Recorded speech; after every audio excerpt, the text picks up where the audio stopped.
জানিয়েছেন ওয়ালামু আন্না ফীকুম রাসূলুল্লাহ, জেনে রাখো তোমাদের মধ্যে যিনি আছেন তিনি আল্লাহর রাসূল। এই একটা কথা খুব স্বাভাবিক কথা, কিন্তু এর গুরুত্ব অনেক বেশি। সাহাবীদেরকে আল্লাহ বলছেন তোমাদের মধ্যে যিনি আছেন ইনি তোমাদের বরাবর কেউ নয়। ওয়ালামু আন্না ফীকুম রাসূলুল্লাহ, তোমাদের সামনে যিনি আছেন, তোমাদের মধ্যে যিনি অবস্থান করছেন, চোখের দেখায় তোমরা তাকে আব্দুল্লাহর পুত্র মুহাম্মদ মনে করছো, কিন্তু শুধু তার এই পরিচয় নয়, তিনি আল্লাহর রাসূল, এটা খেয়াল রাখবে। এরপরে লাউ ইউতিউকুম ফি কাসীরিন মিনাল আমরি লাআনিতুম, তোমরা যদি তোমাদের কথাগুলো তাকে সব সময় শোনাতে যাও, মানাতে যাও, তার কথা না শুনে তোমরা যদি তোমাদের মতামত তার উপর চাপিয়ে দিতে চাও, লাআনিতুম, তোমরা বরবাদ হয়ে যাবে। তাই আল্লাহ রাব্বুল আলামিন, যদি আমি বলি যে এখানে আমাদেরকে বা সাহাবায়ে কেরামকে পর্যন্ত আল্লাহ তাবারক ওয়া তাআলা খুব শক্তভাবে সতর্ক করছেন যে যখন রাসূল তোমাদের সামনে উপস্থিত আছেন, তোমাদের কাজ হচ্ছে রাসূলের কথা শোনা, রাসূলকে তোমাদের কথা শোনানো নয়।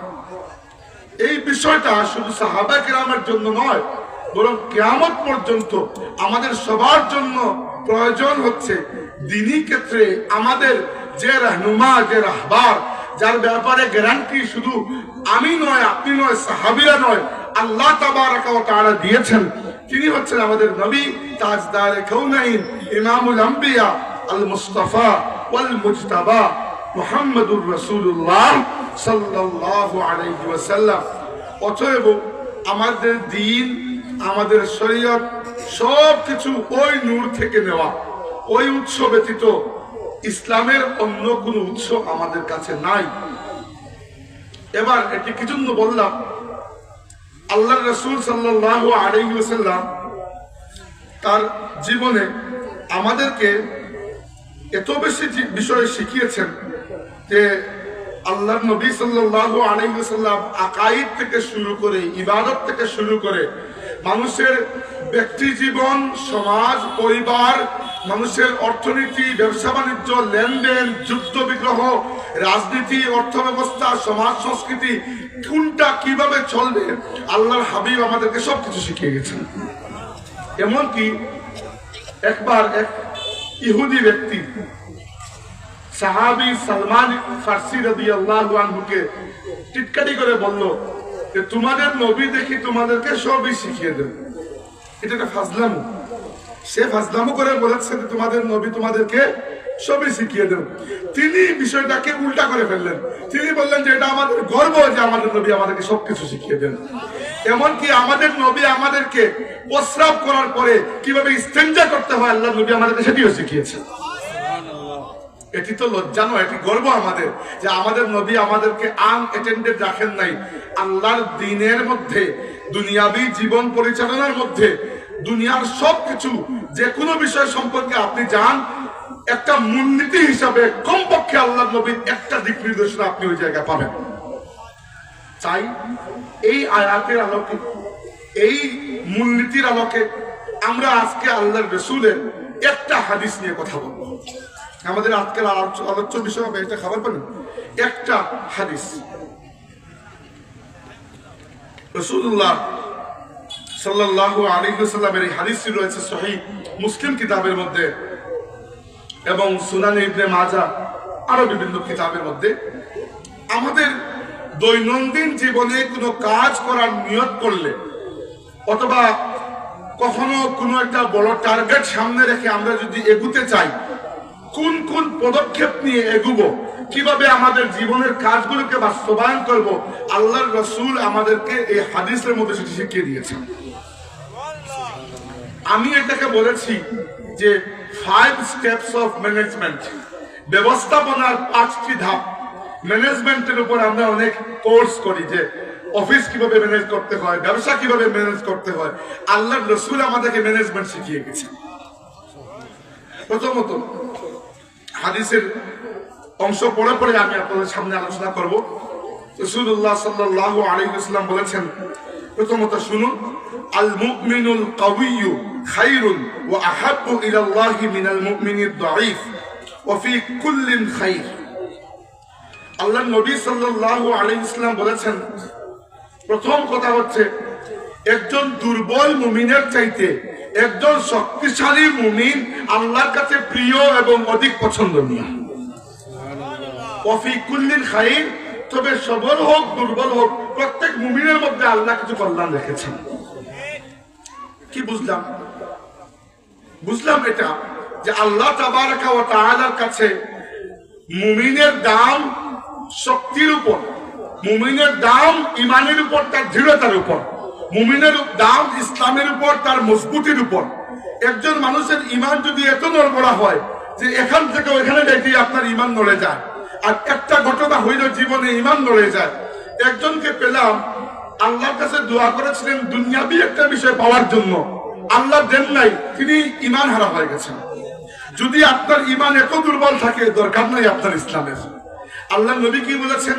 আল মুমিনুল কাওয়িয়্যু খায়রুন ওয়া আহাব্বু ইলাল্লাহি মিনাল মুমিনিদ দাঈফ।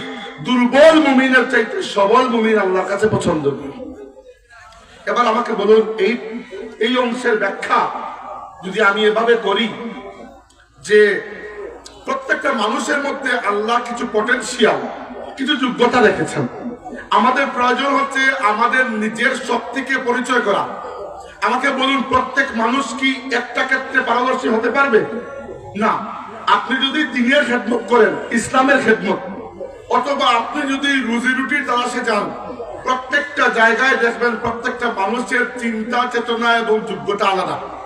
দুনিয়াবী ক্ষেত্রে দেখুন, কেউ লেখাপড়ায় খুব ভালো হয়, কেউ আবার লেখাপড়া এত ভালো হয় না, কিন্তু চলনসই বুদ্ধি তার খুব বেশি। কারোর মধ্যে বিজনেস সেন্স থাকে, কিন্তু কেউ অনেক শিক্ষিত, কিন্তু আপনি 1 লক্ষ টাকা তাকে দিলে ব্যবসায় খাটানোর জন্য লস ছাড়া লাভ করতে পারবে না, কারণ বিজনেস সেন্স নাই।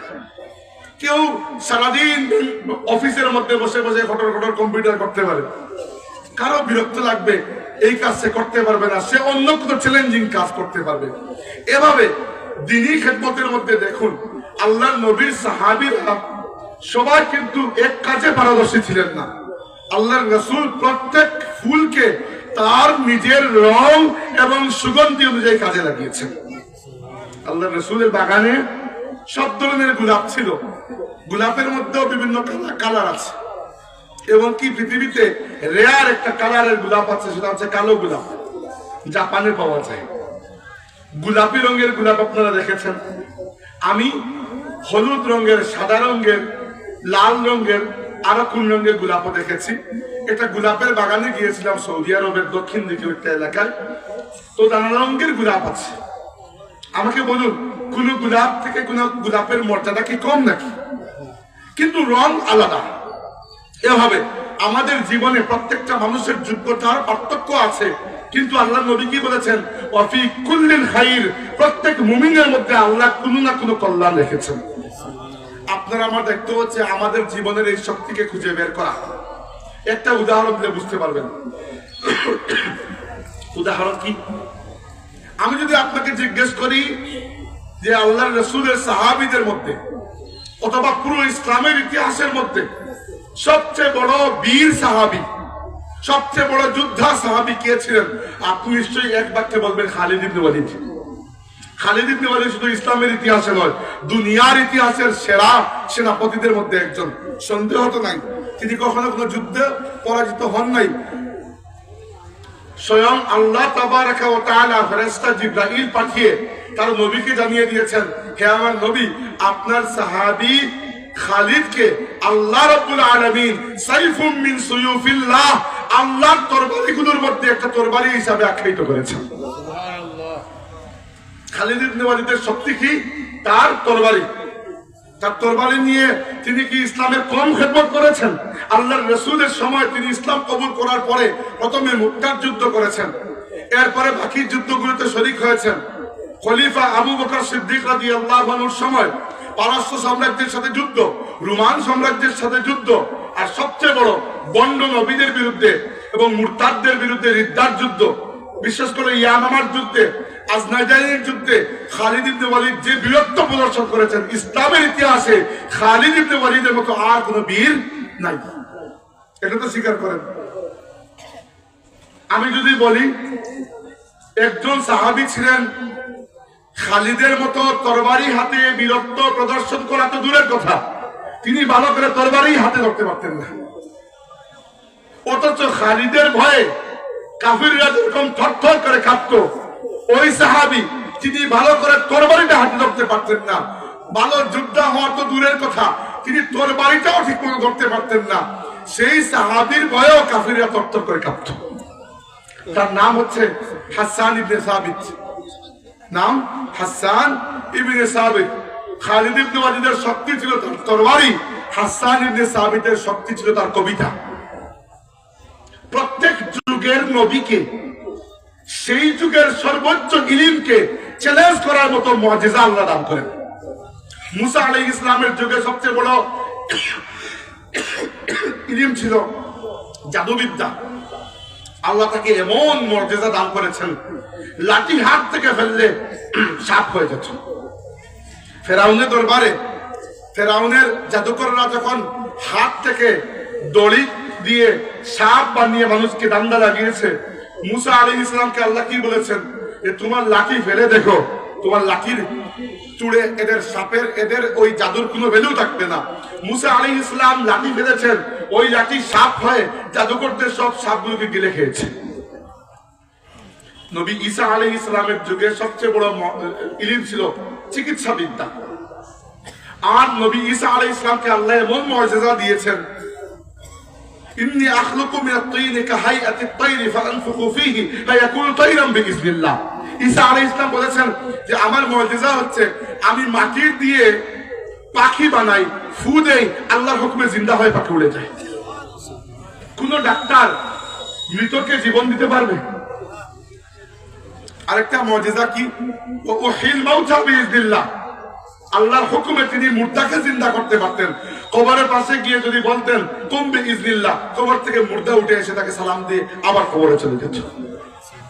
আমাদের নবী সাল্লাল্লাহু আলাইহি সাল্লামের সময় সবচেয়ে বড় ইলম ছিল সাহিত্য, কবিতা, কথা শিল্প। এবং সেই যুগে কবিতার মাধ্যমে একে অন্যকে আঘাত করা হতো, কবিতার মাধ্যমে একে অন্যকে ডিফেন্ড করা হতো। আরবদের নানা রকমের কবিতা ছিল, কিছু প্রেমের কবিতা, কিছু বীরত্বের কবিতা, কিছু পূর্বপুরুষের বড়ত্ব বয়ান করার কবিতা। আরবদের একটা বিশেষ কবিতা ছিল, এক ধরনের কবিতা, ওইটাকে বলা হতো আল হিজা। আল হিজা হচ্ছে সেই কবিতা যার মাধ্যমে অন্যকে আঘাত করা হয়, অন্যকে গালিগালাজ, অন্যকে বদনাম করা, অন্যকে অসম্মান করা হয়। হাসান ইবনে সাবিত রাদিয়াল্লাহু আনহু সেই কবিতায় খুব পারদর্শী ছিলেন ইসলাম কবুল করার আগে।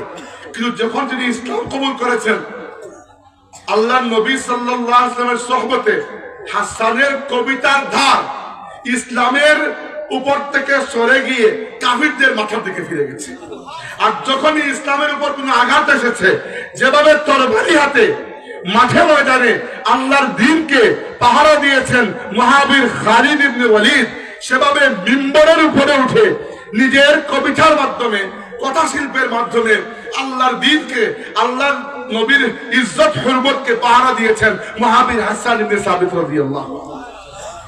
তিনি যখন কবিতা পড়তেন ইসলামের পক্ষে, কাফিরদেরকে জবাব দিয়ে, আল্লাহর নবী যখন পাশে বসে দোয়া করতেন, আল্লাহুম্মা আইয়িদহু বিরূহিল কুদুস, আল্লাহ হাসানকে তুমি জিবরাইলের মাধ্যমে সাহায্য করো।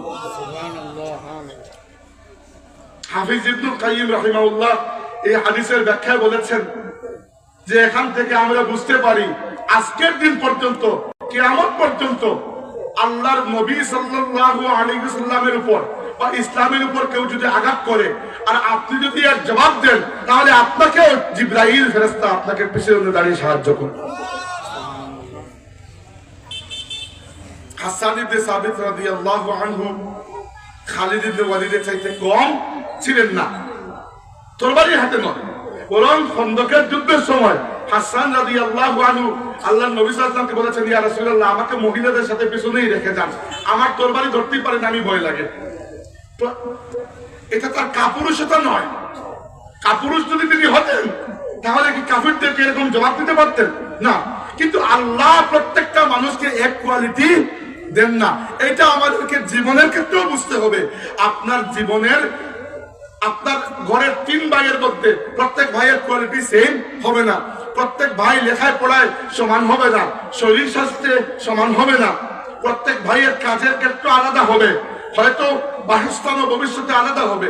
এর মানে এই নয় যে ভাইদের মধ্যে সম্পর্ক নাই, বরং আল্লাহ প্রত্যেকটা গোলাপকে ভিন্ন ভিন্ন রং দিয়েছেন। আপনার জীবনটাকেও আপনি এভাবে যদি চিন্তা করেন আর হতাশ হবেন না। অমুক বিদেশে চলে গেল, আমি পারলাম না। অমুক ব্যবসা করলো, আমি পারলাম না। অমুক পরীক্ষায় A+ পেয়ে গেল, আমি পারলাম।